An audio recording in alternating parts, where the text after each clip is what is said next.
जितना नाम जप करोगे उतने सब संतों के प्रति चरणों में झुकने की भावना, उनकी चरण रज, जब हमें जो प्रिय होता है उसके प्रियजन भी प्रिय लगते हैं, उसकी वस्तु भी प्रिय लगती है। अपने प्यारे का कपड़ा भी प्रिय लगता है, अपने प्यारे का जूता भी प्रिय लगता है। ये उनका पादुका है, ये उनका छत्र है, ये उनका दंड है, ये उनकी बैठने की आसन, उनकी हर वस्तु प्रिय लगती है। तो हमारे प्यारे के प्यारे हैं संत जन, हमारे प्यारे प्रभु हैं, और प्रभु के प्यारे संत जन हैं, वो हमें और प्यारे लगते हैं। भगवान ने कहा सातों सम मोहिमय जग देखा और मोते अधिक संत कर लेखा। सातवीं मेरी भक्ति है समान रूप से सर्वत्र मेरा दर्शन करना, लेकिन मेरे से भी अधिक संत को देखना, ये सातवीं भक्ति है। तो संत इसलिए प्राण प्यारे लगने लगते हैं क्योंकि भगवान के प्यारे जन हैं। संत मिले हृदय शीतल हुआ, आज मेरे भगवान के प्यारे मिल गए, आज मेरे भगवान के निज जन मिल गए। ये कब होगा? जब भगवान से प्रीति होगी। तो भगवान से प्रीति कब होगी? जब नाम जप करोगे। तो खूब नाम जप करो, नाम जप से ही संतों के प्रति भावनाएं आ जाएंगी, और हो सके तो भक्तमाल खरीद लो और भक्तों के चरित्र पढ़ो, तो और संतों से प्रीति हो जाएगी। महाराज जी, हम अगर आपसे बहुत प्यार करो, आपको भजना शुरू करें तो भी तो हमारी गति हो जाएगी। अब ये तो श्री जी जाने हम तो यही कहेंगे श्री जी का नाम जप करो, श्री जी के लीला चरित्र गाओ, श्री जी के धाम का आश्रय लो, श्री जी के भक्तों का आश्रय लो। अगर संत मान करके हम किसी को प्यार करें तो भगवान कपिल देव जी ने कहा जो प्यार और आसक्ति संसार में बंधन का कारण है, वही यदि हम किसी संत से कर लें तो मोक्ष का खुला द्वार हो जाए। मोक्ष का खुला हुआ द्वार है। रात दिन उठते बैठते हमें याद आवे संत, तो ध्यान मूलम गुरु मूर्ति। इससे सुंदर ध्यान क्या होगा? भगवान के किसी प्रेमी भक्त का हर समय ध्यान बना रहे, उनकी बात बनी रहे, उनसे हमें प्यार हो जाए, उनसे अपनापन हो जाए, तो भगवान से अपने आप हो जाएगा। भक्तों से प्यार होना कठिन होता है क्योंकि उनमें संसारिकता नहीं होती, और जिनमें संसारिकता होती है वो भक्त होते नहीं। संसारिकता वाला प्यार वो भक्तों में नहीं होता। तो भक्तों से प्यार जो होता है वो निर्विकार होता है, क्योंकि भक्त निर्विकार होते हैं और हम लोग विकारी हैं। हम प्यार करेंगे तो विकार युक्त ही करेंगे। अगर हम अमल निर्विकार प्यार भक्तों से कर लें तो हमें भगवान की प्राप्ति केवल भक्त प्रेम से ही हो जाएगी, और भक्त प्रेम से ही भगवत प्राप्ति होती है। जब तक भक्त प्रेम नहीं होता तब तक भगवान की प्राप्ति नहीं होती। बिना महात्पाद रजोभिषेकम, बिना महापुरुषों की चरण रज से अभिषिक्त हुए न तो तत्वबोध होता है न भगवान की प्राप्ति होती है। तो खूब नाम जप करो, भक्तों के चरित्र देखो। देवराज इंद्र हैं, लेकिन विशेष सलाह के लिए बृहस्पति भगवान गुरु रूप में विराजमान है। साधारण निर्णय तो स्वयं कर लेते हैं, लेकिन जब विश्वात्मक कोई विशेष निर्णय होता है तो अपने गुरु गृह में जाकर बृहस्पति जी से प्रश्न करते हैं और उनसे उत्तर लेते हैं। निर्णय गुरुदेव से लेते हैं। चक्रवर्ती सम्राट महाराज दशरथ कोई भी विशेष कार्य होता है तो वशिष्ठ भगवान से, गुरुदेव वशिष्ठ हैं, उनसे निर्णय लेते हैं। परम ज्ञानी जनक जी कोई विशेष सलाह लेनी होती है तो सदानंद जी विराजमान गुरु पद में विराजमान है, उनसे लेते हैं, जो राजकुल के पुरोहित होते। ऐसे ही हमें चाहिए किसी संत से जुड़ना। हम अपनी आत्मा की आवाज को नहीं सुन सकते जब तक हमारा पवित्र मन नहीं होगा। हम मन की आवाज को ही आत्मा की आवाज मान सकते हैं। आत्मा की आवाज होती है, जैसे हम गलत करने जाते हैं अंदर से एक स्फुरणा होती है, ये गलत है, लेकिन हम नहीं मानते, हमारा मन जबरदस्ती करवा देता है। तो मन इतना अपवित्र है कि वो आत्मा की आज्ञा या आवाज का पालन नहीं करने देता। तो हमें चाहिए, हमारे जीवन में एक संत होना चाहिए। जैसे हमारे जीवन में सब आवश्यकताएं हैं, ऐसे हमारे जीवन में एक संत की आवश्यकता है। जिसके जीवन में संत है उसका जीवन संशय पूर्ण नहीं रह सकता। निश्चित वो भगवान के मार्ग का पथिक बनेगा और भगवान की प्राप्ति होगी।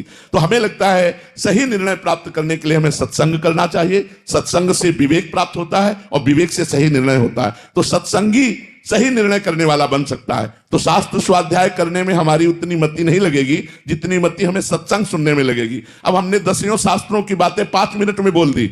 जो आप पूरे शास्त्र 10 पढ़ते तब समझते, वो हम 5 मिनट में बोल दिया। आप उसे पकड़ लो, अपने जीवन का कल्याण करो। तो जहां आपको संशय हो उसकी निवृत्ति के लिए किसी संत के सामने अपनी बात पेश करनी चाहिए और उनकी आज्ञा से फिर करना चाहिए। आज्ञा मांग करके बड़े बड़े नरपति जन गुरुजनों की आज्ञा मांग करके ही कार्य करते थे। इसीलिए ऊपर त्रिभुवनपति इंद्र से लेकर नीचे तक गुरु विराजमान रहते थे। तो हमें लगता है हर एक व्यक्ति को गुरुदेव का आश्रय लेना चाहिए और अपने जीवन की संशयपूर्ण वृत्तियों का निर्णय उनके चरणों में रख करके सुलझाना चाहिए।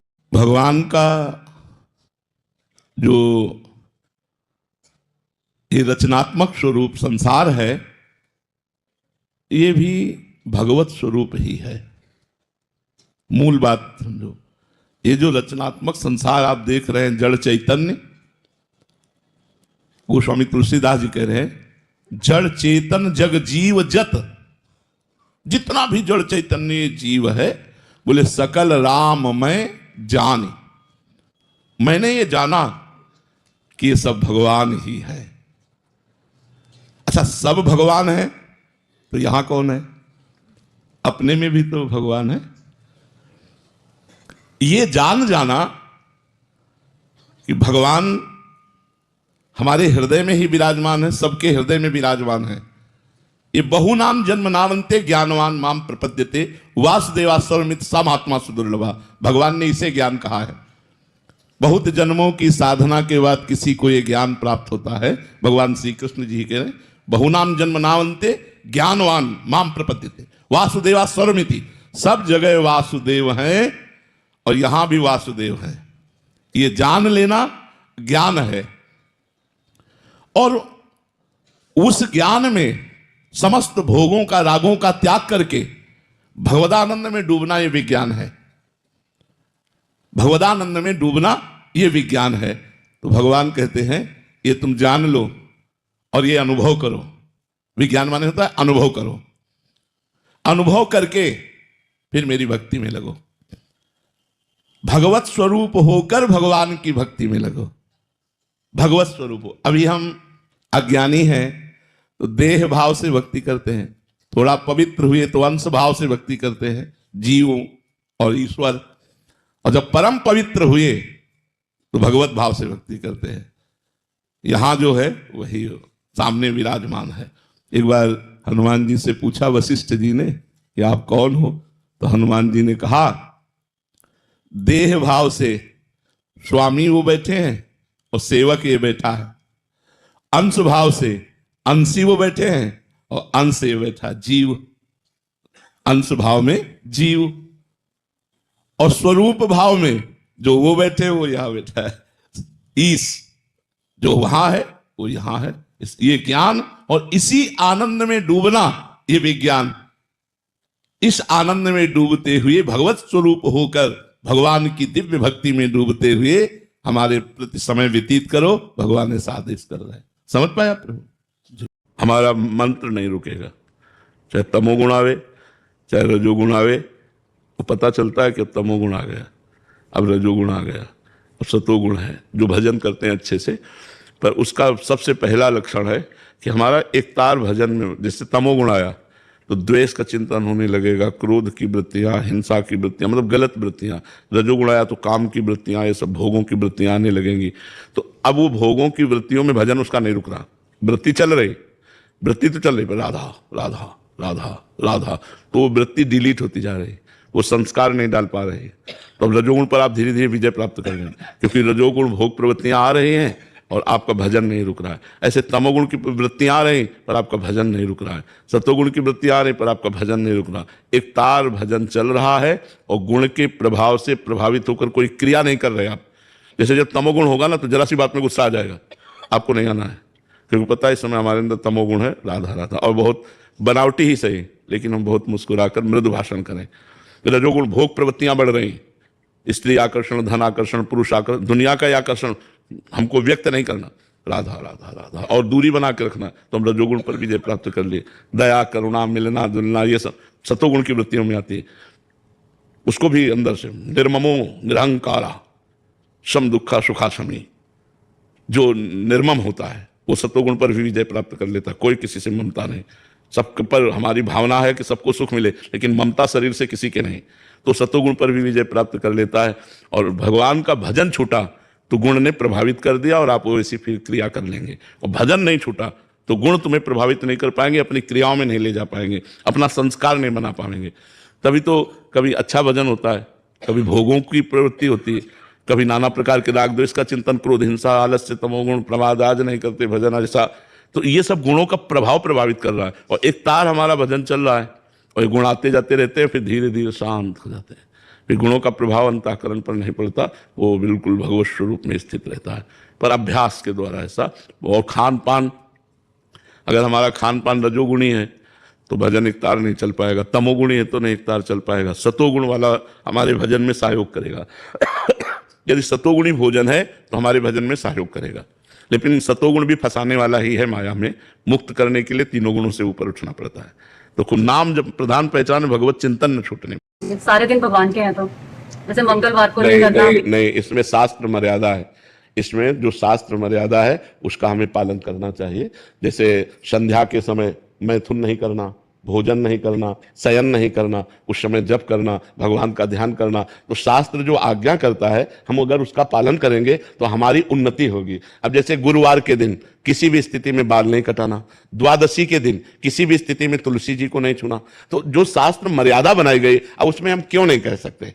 क्योंकि ये ब्रह्म ऋषियों के द्वारा बनाई हुई मर्यादा है। बुधवार को और शुक्रवार को आप बाल कटवा सकते हैं, लेकिन अन्य दिनों में कटवाने से आपके पुण्य क्षय होंगे।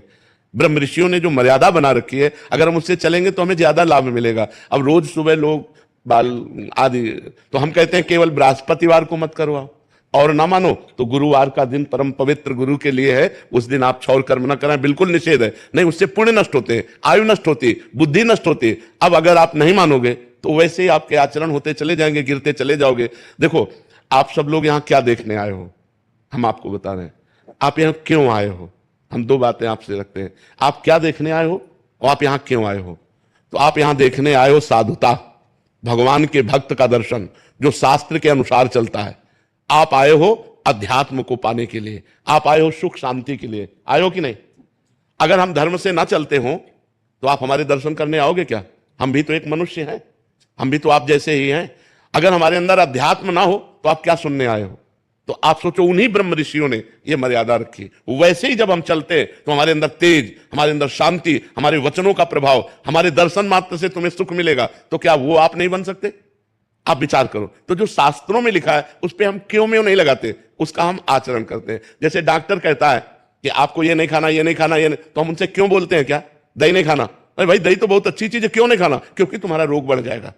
जब तुम ठीक हो जाओगे तब तुम सब कुछ कर सकते हो, लेकिन जब तक ठीक नहीं होते तब तक तुम्हें दही नहीं खाना, ऐसा मना किया जाता ना। जब तक हमारा ज्ञान नष्ट नहीं हो जाता तब तक ये सब बातें, और ज्ञान नष्ट हो गया तो फिर कोई नियम नहीं, फिर वो सबके ऊपर पहुंच जाता है। जब स्वस्थ हो गया तो खूब दही खाओ, क्या परेशानी है? जब आप आत्मा स्वरूप में स्थित हो गए, देह भाव खत्म हो गया, तो बार बने या बना रखा रहे, क्या फर्क पड़ता है? तो हम अभी देहाभिमानी हैं, देह भाव से चलते हैं। तो हमें शास्त्र के नियमों का पालन करना। जो आज शास्त्र के नियमों का पालन नहीं करते हैं तो गिरते चले जाते हैं। अब ये शास्त्र आज्ञा करता है, जिस दिन से गर्भ आ जाए उस दिन से माता पिता को ब्रह्मचर्य रहना चाहिए। क्यों? क्योंकि वही वीर शक्ति फिर उसके ऊपर जाएगी तो उसके दिमाग पे, उसके अंगों पे वो कुप्रभाव पैदा करेगी, वो उसकी हानि पैदा करेगी, और उसमें गलत संस्कार पड़ जाएंगे। कौन मानता है? शास्त्र जो आज्ञा करता है अगर उसके अनुसार चलो तो आज सब सुखी हो जाए। पर शास्त्र की आज्ञा का कहां पालन हो रहा है? बोले प्रातः काल उठना चाहिए ब्रह्म मुहूर्त में, उठ करके गुरुजनों माता पिता के चरण छूने चाहिए। कौन मान रहा है?